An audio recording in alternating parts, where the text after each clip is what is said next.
Lecture du livre du prophète Isaïe, chapitre 58, des versets 9b à 14.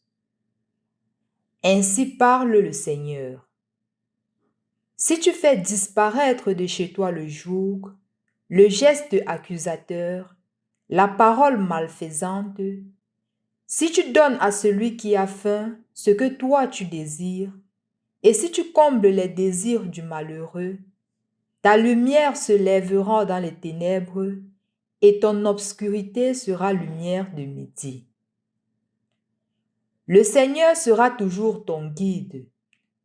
En plein désert, il comblera tes désirs et te rendra vigueur. Tu seras comme un jardin bien irrigué, comme une source où les eaux ne manquent jamais.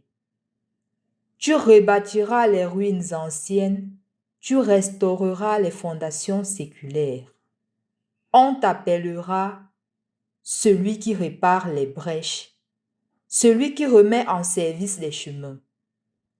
Si tu t'abstiens de voyager le jour du sabbat, de traiter les affaires pendant mon jour saint, si tu nommes délice le sabbat et déclares glorieux le jour saint du Seigneur, si tu le glorifies en évitant démarches, affaires et pourparlers, alors tu trouveras tes délices dans le Seigneur. Je te ferai chevaucher sur les hauteurs du pays, je te donnerai pour vivre l'héritage de Jacob ton père. Oui, la bouche du Seigneur a parlé.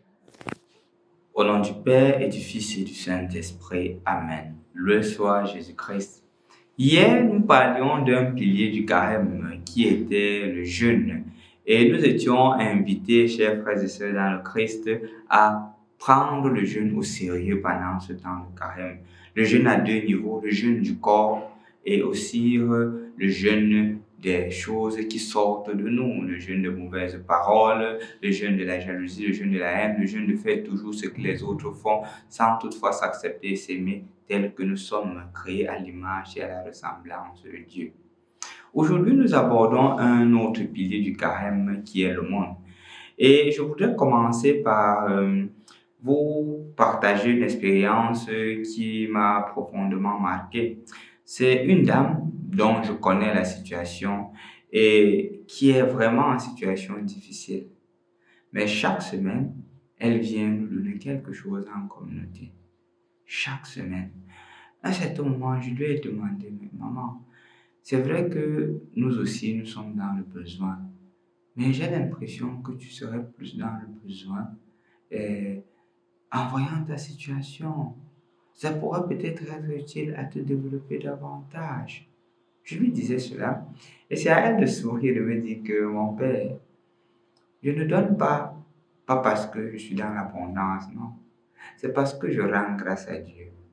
Vous ne savez pas d'où je viens, mon père. Malheureusement, je n'ai pas eu le temps de vous parler de mon histoire parce que quand je viens d'épouser, c'est toujours de façon rapide. Mais c'est en action de grâce. J'ai eu tellement de bienfaits du Seigneur, tellement de bienfaits de Dieu que je suis d'une certaine manière poussé naturellement, même de façon même inconsciente, de pouvoir poser un geste d'amour et de générosité à travers tous ceux qui annoncent l'Évangile. Et non seulement ceux qui annoncent l'Évangile, mais à travers tous les nécessiteux. Parce que je suis le fruit de la générosité de Dieu. Le Seigneur a été trop généreux envers moi, au point où, même si ce n'est que 5 francs, me disait-elle, que j'ai et que quelqu'un me demande, je serai capable d'aider la personne. En effet, chers frères et sœurs dans le Christ, le monde c'est ça. Le monde c'est la prise de conscience que j'ai reçu de Dieu. Ce que je l'ai de Dieu. Ce que j'ai reçu, je l'ai reçu de Dieu. Et donc, si le Seigneur m'a donné, ce n'est pas d'abord pour que je le garde pour moi-même. C'est pour que je puisse le partager. C'est pour que je puisse aussi donner à l'autre. J'ai une image d'un confrère sur le monde qui m'a profondément marqué. Il disait tantôt que le Seigneur, même en créant la nature, d'une certaine manière, nous appelle et nous oblige à être généreux. Et il disait par exemple que si vous regardez les fruits, dans le fruit, par exemple, la mangue, vous allez vous rendre compte que la mangue, elle est sucrée. Mais il y a le noyau qui n'est pas sucré, qui a un autre goût. D'une certaine manière, le Seigneur est en train de dire que tu peux manger la partie qui est sucrée, mais l'autre, tu dois l'utiliser pour s'aimer, pour que ça produise davantage. De la même manière, les dons que nous avons reçus, les grâces que nous recevons, une partie nous appartient, mais l'autre, c'est la sémence pour pouvoir davantage avoir et pour pouvoir davantage aider les autres, pour que les autres puissent aussi en profiter. Quand on sème, on permet à la terre d'en profiter davantage. De la même manière, aujourd'hui, sois une personne charitable. Regarde une personne qui a besoin de toi. La charité peut être financière, la charité peut être la présence, la charité peut être l'écoute, la charité peut être le conseil. La charité, c'est même aussi dire la vérité à une personne qui ne fait pas la volonté de Dieu, qui s'éloigne de Dieu. C'est aussi cela la charité. Sois aujourd'hui cette personne charitable qui aide les autres, qui soutient les autres, qui dit la vérité aux autres. Pose aujourd'hui un geste de charité, un geste d'amour. Peut-être même dire à ton épouse, je t'aime. Peut-être dire à tes enfants, je vous aime.